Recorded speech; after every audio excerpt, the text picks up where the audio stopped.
ನಮಸ್ತೆ ಸ್ನೇಹಿತರೆ. ಇಷ್ಟು ದಿನ ನಾನು ಶ್ರೀರಾಮಕೃಷ್ಣ ಆಶ್ರಮ ಯಾದವಗಿರಿ ಮೈಸೂರಿಂದ ಅವರ ಪುಸ್ತಕಗಳು ಪ್ರಕಟ ಮಾಡಿದ್ದಾರೆ, ತುಂಬ ಪುಸ್ತಕಗಳು. ಅದರಲ್ಲಿ ವಿವೇಕಾನಂದರ ಸ್ಫೂರ್ತಿವಾಣಿ inspiring sayings of Swami Vivekananda ಅನ್ನೋ ಪುಸ್ತಕ ಕನ್ನಡ ಇಂಗ್ಲೀಷ್ ಎರಡರದ್ದು ಒಂದೊಂದೇ ಸ್ಫೂರ್ತಿವಾಣಿಯನ್ನು ಅಪ್ಲೋಡ್ ಮಾಡ್ತಾಯಿದ್ದೆ. ಈಗ 3ನೇ ಬುಕ್ಕಾಗಿ ಈ ಸ್ಫೂರ್ತಿಯ ಹೊಂಬೆಳಕು ಅನ್ನೋ ಪುಸ್ತಕ ತೊಗೊಂಡಿದ್ದೀನಿ.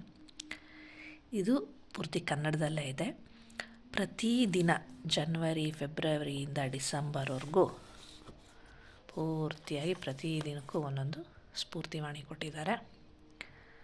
ಸೊ ನಾವಿದನ್ನು ಪ್ರತಿದಿನ ಒಂದೊಂದು ಸ್ಫೂರ್ತಿವಾಣಿನ ಅಪ್ಲೋಡ್ ಮಾಡ್ತೀನಿ. ನೋಡೋಣ ಎಷ್ಟು ಜನಕ್ಕಿದು ಸಹಾಯ ಆಗುತ್ತೆ ಅಂತ. ಇದು ನಮ್ಮ ಜೀವನಕ್ಕೂ ಸ್ಫೂರ್ತಿ ಆಗಲಿ ಅಂತ ಆಶಿಸ್ತೀನಿ. ಧನ್ಯವಾದಗಳು.